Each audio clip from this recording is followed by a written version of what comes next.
అహంకారం తీస్తాం, తోలు తీసి కింద కూర్చోబెడతాం. మీకు ఒళ్ళు ఒక్కొక్కళ్ళకి మీకు ఎక్కడెక్కడ ఉన్నో తెలియట్లా. మీకు అహంకారాలు పెరిగిపోయినాయి. మీకు ఆధిపత్యపు అహంకారంతో అధికారుల మీద దాడి చేస్తే మిమ్మల్ని ఎలా తీసుకెళ్లాలో, ఎలాంటి శిక్ష పడాలో మీకు ఖచ్చితంగా చేసి పెడతాం. మీకు ఇష్టారాజ్యంగా చేయకండి.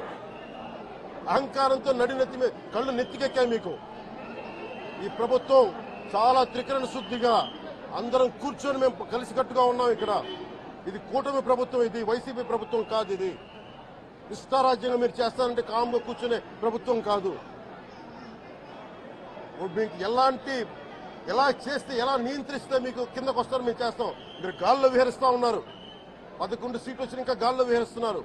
మొత్తం మీకు ఎలా కిందకి దించాలో మాకు బాగా తెలుసు. చేసి చూపిస్తాం.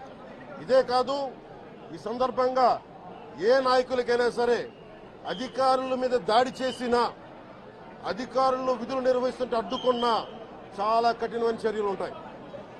ఈరోజు నేను వచ్చి ఇక్కడ ఎందుకు వచ్చాను జవహర్ బాబు గారి దగ్గరికి అంటే, ఆయన ఒక ఎస్సీ ఎస్టీ కులానికి సంబంధించిన వ్యక్తినో వీటి గురించి అని కాదు. ఎవరైనా సరే ఇర్రెస్పెక్ట్ ఆఫ్ కాస్ట్ ఆధిపత్య ధోరణితోటి కనుక దాడి చేసి